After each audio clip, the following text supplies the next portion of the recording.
आमिर अहसान साहब, पिलडेट कह रहा है इलेक्शन फेयर नहीं हुआ। नदीम अफजल चंद साहब के एग्जैक्ट अल्फाज है कि फेयर इलेक्शन नहीं हुआ। फॉर्म 45 जो अपलोड हुए इलेक्शन कमीशन की वेबसाइट पे, वो चीख के बता रहे हैं किस तरह कटिंग्स की गई हैं, किस तरह इलेक्शन के दादो शुमार चेंज किए इलेक्शन कमीशन और पाकिस्तान की तरफ से मुबैना तौर पर। सर, इस सिचुएशन को आप पहली बात तो ये मानते हैं कि वाकई इलेक्शन फेयर नहीं हुआ, और फिर आप समझते हैं कि उसके बावजूद भी तहरीक इंसाफ को सड़कों पर नहीं निकलना चाहिए, क्योंकि मुल्क की स्टेबिलिटी का सवाल है, और अगर ये फिर भी निकल आए तो व्हाट डू यू थिंक क्या होगा यहाँ पंजाब में या इस्लामाबाद में?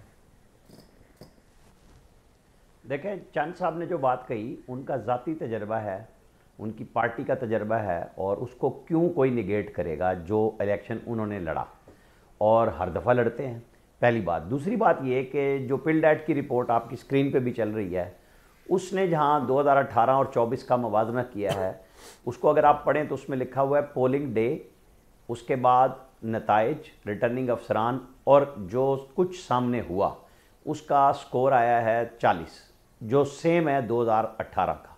2018 में क्या एतराज़ात थे? यही थे कि धांधली थी, और वहाँ पे भी एक जमात को निशाना बनाया गया था, यहाँ पीटीआई को निशाना बनाया गया था। वहाँ 9 मई नहीं था, यहाँ 9 मई मौजूद था। यहाँ पे जब आप चीफ मिनिस्टर की बात करते हैं कि वो कहती है मैं रूथलेस हो जाऊँगी, तो उनकी नज़र में भी 9 मई पहले है कि धमकी लगाते हैं और फिर स्टेट पे हमला कर देते हैं। वो खान साहब ने आज अडियाला जेल में कही कि जी बिल्कुल कोर कमांडर्स ने जो कहा है उस पर एक्शन करें। मैं तो बड़ा क्लियर हूँ कि कोर कमांडर्स की अब प्रेस रिलीज़ें नहीं आनी चाहिए, बहुत हो चुकी। आप कोर्ट ऑफ लॉ से फैसले होने दें, कराएं। सुप्रीम कोर्ट में एक और दरख्वास्त दें कि जी आप नया बेंच क्यों नहीं बना रहे, फैसला क्यों नहीं कर रहे आप, कि जिसकी वजह से डिले हो रहा है। वहाँ का ट्रायल जो फौजी अदालतों का स्टे पे है, हालांकि वहाँ फैसले हो चुके हैं, लेकिन सुप्रीम कोर्ट ने चूँकि फैसले अनाउंस करने से रोका है।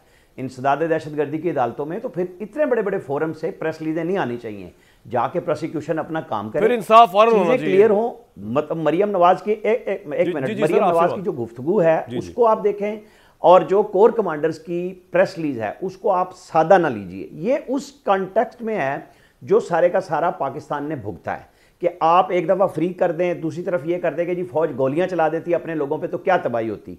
हमने बहुत बात की है। अच्छा, इशू यही है कि पाकिस्तान को चलाना है। एक चीफ मिनिस्टर जब ये कहें कि मैं मर्जी से करूंगा, तो ये चंद साहब की बात उस लिहाज से ठीक है कि फिर आपको फेडरेशन ने कौन सा ऐसा नुकसान वजीर आजम बनने के बाद पहुंचाया कि आप मिले ना मिले, लेकिन आपके रवैये का इदारा। आज खान साहब ने अडियाला जेल में ये कहा है कि मैं अपनी गवर्नमेंट को बिल्कुल, यानी केपी गवर्नमेंट को लड़ाने नहीं दूंगा फेडरेशन से, लेकिन चीफ मिनिस्टर की गुफ्तगू बिल्कुल उसके बरक्स है।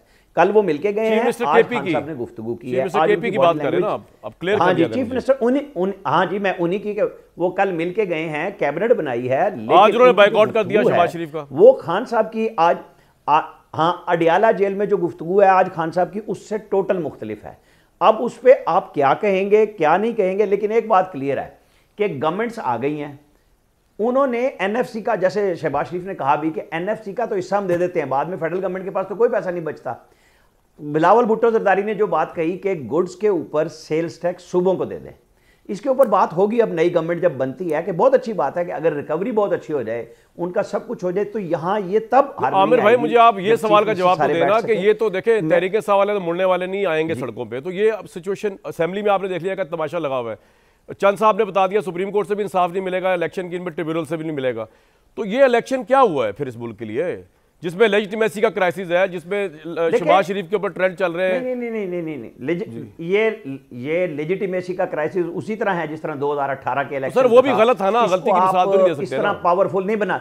नहीं, मैं ओहो भाई, मैं यही आपके सवाल का जवाब देने की बात कर रहा हूं ना, मेरी सुन तो लें। अच्छा, आप कह रहे हैं वो भी चल गई थी, ये क्राइसिस था और ये क्राइसिस है। इशू ये है कि आज जब 4 सूबों में हुकूमतें बन गई हैं, मरकज में कैबिनेट आनी है, तो क्या इस मुल्क को चलाना है? मैं फिर चंद साहब का नाम ले रहा हूं कि क्या आप लड़ना चाहते हैं? लड़ने के लिए खान साहब ने 2016 में चीफ मिनिस्टर को फेडरल गवर्नमेंट पे चढ़ाया था, वो अटक से पार नहीं आ सके थे। जब आपको कहा जा रहा है, कोर कमांडर्स कह रहे हैं, उसको हम इस सेंस में गिन रहे हैं कि वो कहते हैं हमने अपना किरदार अदा कर दिया, अब हुकूमतों को चलाएं, काम करें और लड़ाई और लोगों पे इल्जाम तराशियों से निकलाएं। आपको कोर्ट ऑफ लॉ में जाना होगा, जैसे 2018 में सुप्रीम कोर्ट ने खान साहब की गिनती रोक दी थी और कासिम सूरी को स्टे देके सारा इलेक्शन। तो ये सारी गलत मिसालें हैं ना, पता नहीं हम कब निकलेंगे इससे बाहर। सब कि 2018 में इलेक्शन रिग हुआ, 2024 में होना चाहिए, फिर 2027 में भी होना चाहिए, फिर 2031 में भी होना चाहिए। कामरान भाई, मैं एक मिनट, मैं आपसे ये कहूं कि कि जिस तरह भुट्टो साहब को 50 साल बाद इंसाफ मिला है, मैं ये कहूं कि जनाब अब आपने ये कहना है कि नहीं पिछली माफियां हैं ये ठीक है, इस दफा जो ट्रायल की बात हो रही है, इस दफा जो धांधली हुई है वो सबसे गलत हुई है, पहले सारा कुछ ठीक था। ऐसा नहीं हो सकता यार। बात जिस तरह नवाज शरीफ को आमिर भाई फेयर ट्रायल, एक मिनट जी, फेयर ट्रायल नवाज शरीफ को नहीं मिला सुप्रीम कोर्ट में, उनको पनामा से अकामा में गुस्से पे सजा दी गई। हमने हर चीज को ठीक करना है। ये वो वक्त आ रहा है जब आईएमएफ पे, मैं लास्ट प्रोग्राम में भी आपको कह के गया था कि आज आईएमएफ का जब दोबारा किस्सा आ रहा है जिसमें केपी की जरूरत होगी, वहां पे आप लगवाएं आईनी तरमीम। बेशक हुक्मरान इत्तेहाद के पास आज आपका पॉइंट आ गया हो गए हैं, आईनी तरमीम कर सकते हैं, लेकिन एक मिनट मेरे पॉइंट को क्लियर कर अभी नहीं आया।